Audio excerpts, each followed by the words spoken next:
Serious, people who have killed another person, accidentally or on purpose. What happened?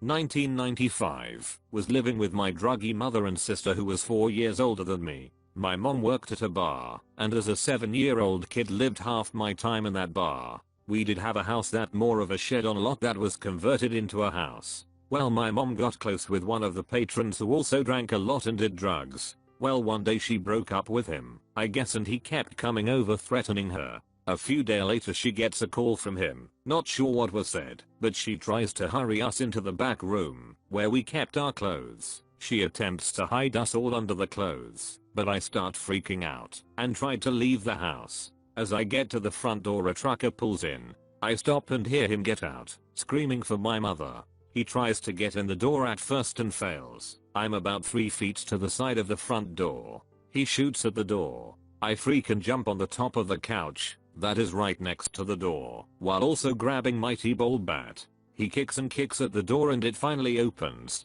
He walks in, and I put him right in the forehead.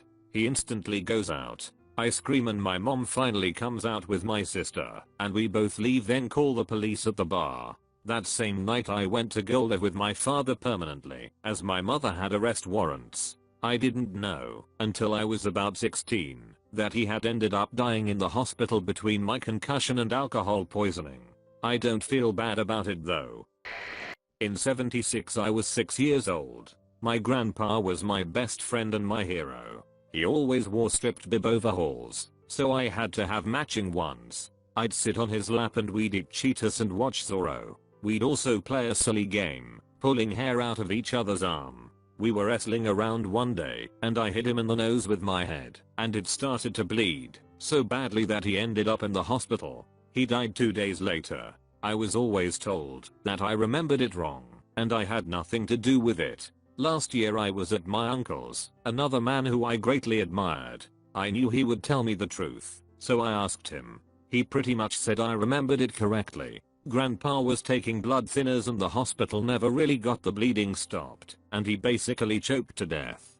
Before anyone says my uncle was an hole for telling me this, I'm grateful to finally know the truth. Watched my friend fall almost 1,000 feet to his death while rock climbing. No idea why he switched ropes when he was watching me secure them. He even asked me to yell when secure. Took almost 45 minutes to get down to his body. Haven't climbed since. I know I'm late to this, so there's no chance it gets seen, but I need to get this out there. I'm 22 now. This happened when I was 19, and I still think about it almost every day.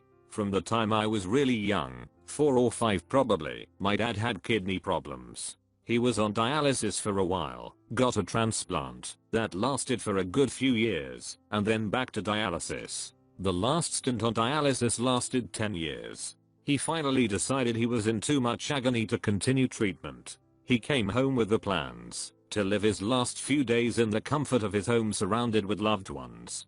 Fast forward 2 weeks, which is a long time to survive without dialysis for those who aren't aware.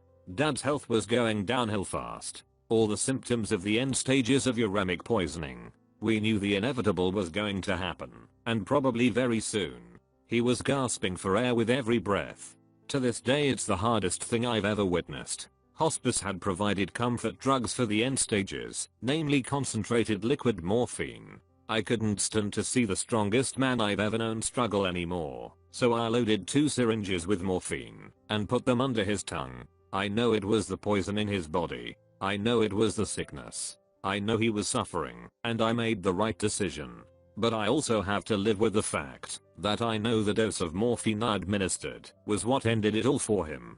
It's not easy knowing that you technically ended your father's life.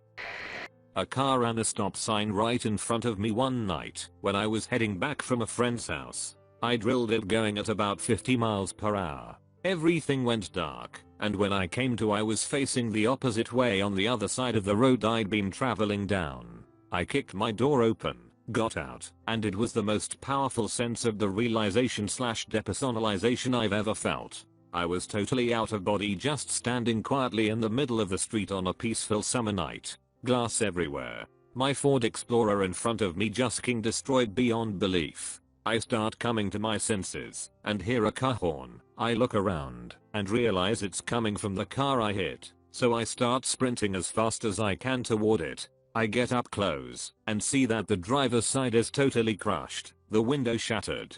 I look inside and there's an elderly man face down against the steering wheel, laying on the horn, blood all over the place. To this day I can't play GTA at all because of that particular feature.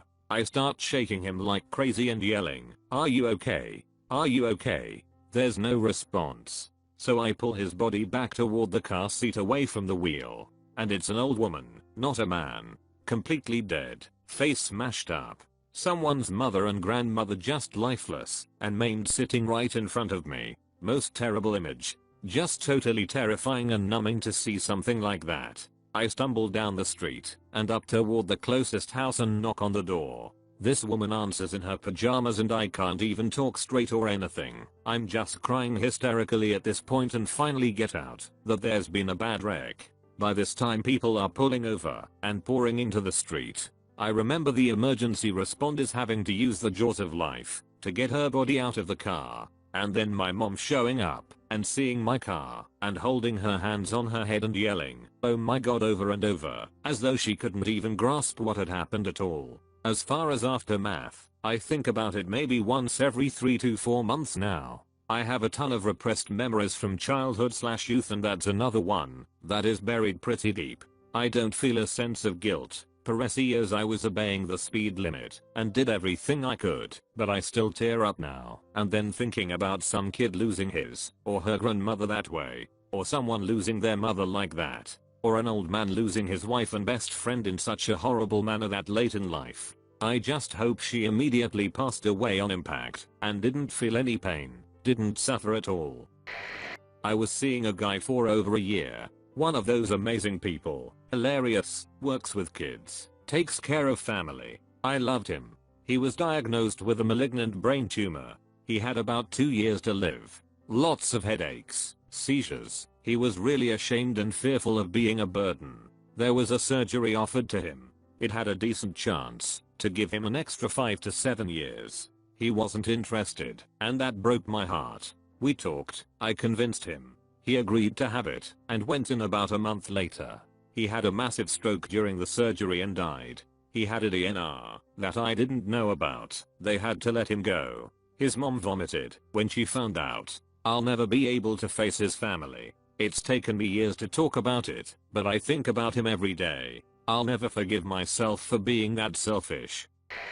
I was driving on a small treacherous mountain road and my brakes went out. My friend talked me through it, and I was able to stop my truck by easing into the mountainside at 55 miles per hour. The truck flipped and rolled and landed on the edge of a cliff. My friend's head was crushed during the roll. He tried to breathe, but his neck was broken.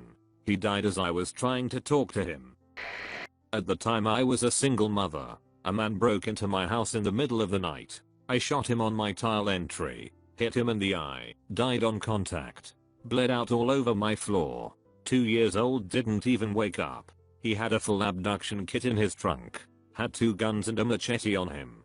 DA declined to press charges, and the state cleared me of any wrongdoing.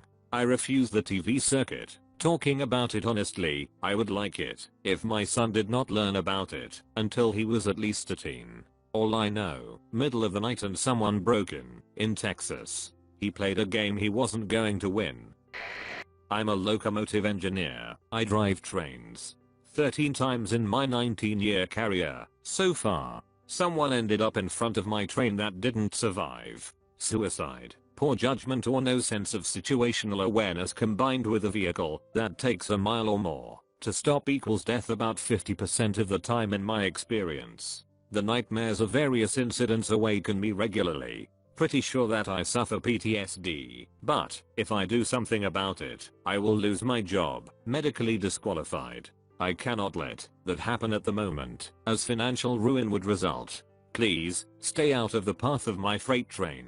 Edit. Wow, lots of comments. The railroad does offer counselors and some help, but yes, a diagnosis of PTSD would end my career. Thanks for the suggestion of self-paying for a session that I'm going to look into. Similar to the others here, I was the driver in a car crash. slid on some black ice on the freeway, spun a few times before getting T-boned by an SUV going full speed. Friend in the passenger seat busted up his head in the windshield. My brother behind me fractured his skull, and my best friend in the passenger side backseat died.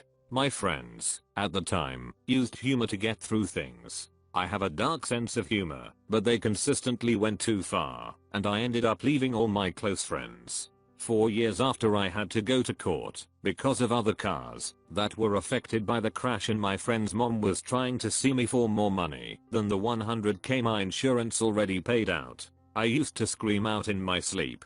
I dropped out of college shortly after and attempted suicide. Much better now, but 5 years later, and I still get anxiety when it snows. 14 years old. Spent the night at my best friend's house after our hometown 4th of July celebration. Woke up in the morning to find that her mother had left us to babysit her 8-month-old sister while she, the mom, ran errands. We are painting our nails on the floor of the kitchen while the infant cruises around in her walker and hear a crash. We forgot to put the gate up and the baby fell down the stairs in her walker. 7. King. Stairs. She hit her head on the railing and died in the hospital after 3 days in the ICU. About 4 years of PTSD for me. But no one really knew I was there. My best friend was branded a baby killer. High school is tough. When I was 14, my friends and I wanted to go to the beach, so I suggested the one near my house. It was notorious for bad rips, but I just figured that we would spot them and stay away. It was about 6 p.m. when we got there, and the lifeguards had gone home. We were in knee-deep water when we felt a pull of a rip. Me and one other friend made it out, but the two that were less than a meter further out than me couldn't. For the first 5 minutes we thought that they would be fine and that they could catch a wave in. After that we knew that there was a problem. We started looking for someone and finally found a off-duty lifeguard 10 minutes after they were swept out. The lifeguard got aboard and was able to save one of my friends. He couldn't find the other. Her body was found later that night. If I hadn't suggested that beach, if I had been quicker to find a lifeguard, if I had spotted the rip, my best friend would still be alive. Not sure if this counts, but when I was a truck driver, in training actually, I had the misfortune to be the tool someone else used to commit suicide. We were driving late at night on US 277 between Piedras Negras and El Rio. It's kind of the armpit of Texas. Flat, straight, boring, right near the border. I was at the wheel. My driver mentor was in his bunk, but awake chatting with me. I saw headlights ahead, a long way off. Didn't think anything of it. After a while, they got close, and it looked like they went to turn left, only there wasn't a road there. Then they straightened out and drove right into us head on. I had just enough time to see that it was a Tacoma, and the driver was male. All I could do was let go of the steering wheel and hit the brakes. We were busted up pretty badly, but we cut that pickup in two. I had a broken wrist, my mentor had a bunch of broken ribs, and a bruised liver. We got out to see the damage, and when we walked to the rear I saw a work boot sitting on the double yellow line, with about 6 inches of leg sticking out. I still get an odd feeling in my stomach when I think about it. Obviously, I didn't plan to kill the guy, and there wasn't much I could do without foreknowledge. Semis aren't exactly nimble, but it still takes a bit to tell yourself you couldn't have done something else. He had a young wife and 2 little girls.